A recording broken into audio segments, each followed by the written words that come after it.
Right, so Callum, you're here with the Ali Trophy back from Jeddah. Now let's talk about that fight-ending sequence, that 7th round, the left hook. What were your thoughts when that left hook landed? Just, now's my chance to finish it, don't let him off the hook. I hit him, I think in round 3, went in to finish him and realised he wasn't ready to go yet. He wasn't as hurt as I thought he was. He recovered quite quick, but I knew as soon as the left hook landed in round 7, he was there for the taking, and I just knew I couldn't afford to. If I didn't get rid of him then, it could come back and bite me later on in the fight, so I just get rid of him. That's the only thing. And when I did put him down, I thought if he gets up, I'm finishing him.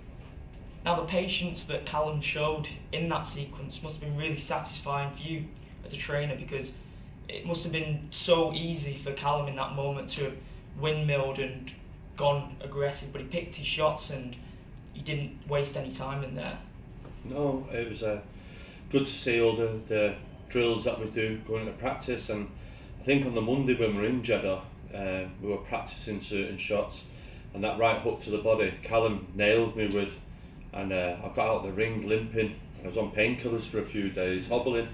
So then it was ironic then in the fight that it was the right hook to the body that creased him right near the end, and that he showed his composure in the heat of the moment. He kept his head and he picked the spots, and he landed the shot. So that just showed me in the heat of the moment he's got a cool head, and I knew that going in there before that, but to have listened, because when that happens, everyone around you shouting, the stadium shouting, the fans, the family, but to remember to listen to what you'd gone, it was just me and him in a ring in Jeddah in a quiet gym. That's what, it was pleasing and it was good. He could have thrown anything and landed. As long as he won, I wouldn't have cared.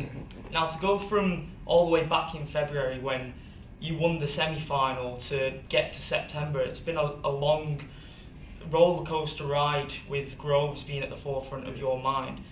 Talk to me about how weird it must have been to have just shut off from that and been enjoying your time with your friends and family. Yeah, it's been nice, but it was hard at the start. Obviously, I've been focused on that fight for longer than any other fight previously. The fight was made in February and was supposed to happen the end of May, and it slowly kept getting pushed back, but I stayed the same. I was always in the gym.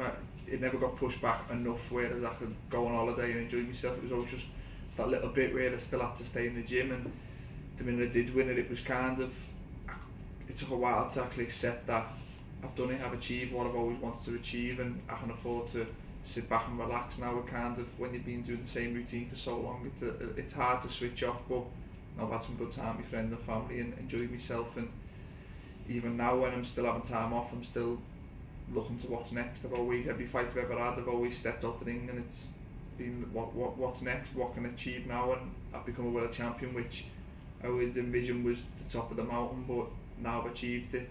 You set more goals and there's still more stuff I want to achieve. And Joe, it probably was actually good for you that Sam Hyde's opponent pulled out the next day. He probably gave you a day off, because straight after that you're flying over to Chicago for Callum Johnson's fight.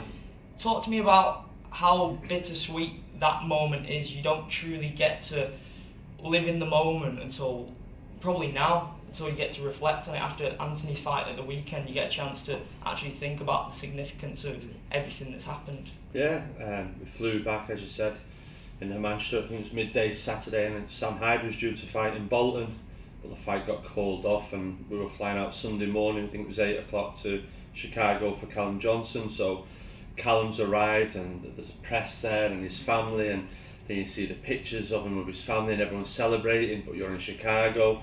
And listen, it's all about them. They've achieved it. I was part of it to enable them to fulfill their dreams. But you've just got to stay professional and go on to Callum Johnson, who's unlucky. He dropped his opponent, the world champion, and just came up short. Come back from that, and then you're on to Paul Butler in Scotland, and then obviously Anthony Crolla on Saturday night. So we've had a huge busy period over 7 weeks, 6 big fights on, like I say, in Saudi Arabia, America, and finishing back in Manchester, and they all performed well, and really pleased. But like you say, I sit back now, I haven't seen Callum for a while, or the trophy, or the belt, and then you're looking at it, and I just said to Callum before you come here, I looked at it and I just went, that's brilliant, that, do you know what I mean? I'm so proud of him. It's just like, wow, because I know there's people out there that didn't really want Callum to win, just because they couldn't stand me posting about having that ring belt. I'll tell you how it is. So I'm just chuffed to bits that he's won it, and that he's done it. It's just a great feeling to see him, his family also happy. Money can't buy that, and I think it's in you when I've ever coached a kid at aged 11 and they got the first trophy and the mum and dad's dead chuffed and they buy them the football, whatever little treats they get, trainers. It's no different whether when they're 30, the mum, the dad, they're still chuffed, proud of them and everything else, and to be able to help someone achieve that happiness and thing, money just can't buy that, and they're very rich memories that you long to remember. Now, Callum, Eddie Hearn being the promoter that he is, you're going to obviously have seen the headlines in the past week. He's been talking about the possible show at Anfield in May next year. There's enormous stars being linked with you for that fight, the likes of Canelo, Triple G, Andre Ward. Would that moment, if it happens, be even greater than winning the Super Series? I don't know. I think the whole event, a fight in Anfield, will probably top fighting in Saudi Arabia. Obviously I'll have all my own fans there, and to fight at Anfield being a Liverpool lad is something I never thought would be possible, but it is possible and it looks likely that it could happen. But the actual moment when the ref waved the fight off that I'd become a world champion, I don't think that moment or any win I have from now to the end of my career will top that. But in terms of the actual occasion, then Anfield's definitely something that I would love to tick off the bucket list. Now, as I mentioned, Anthony Crolla performed at the weekend. Just want to know what your thoughts were on your teammate's win and now the possibility of him going up against Lomachenko. I thought he boxed very well, to be honest with you, and I thought it was a very good win, which people probably didn't realise before the fight. I said in an interview last week, people see Anthony Crolla on an undercard and think it was a keep busy fight or an easy fight to tick over, and it was a tough fight. It was a world eliminator, and I think people seen on the night, it was a tough fight, but one, I thought he showed his ability to come through. His fitness was great, which it always is. He's a very good professional, and he's always in very good shape, and he hasn't been given it in his career in the same way a shot at Lomachenko, who, in my opinion, is pound for pound the best fighter on the planet, and he hasn't just been given that opportunity. He's earned it. He's been a world champion. He's boxed the best every time, and he's come through a world eliminator against a good fighter, so he's got as much right to be in that ring as anyone in the world, and fingers crossed he can go in, he can perform the way he knows he can.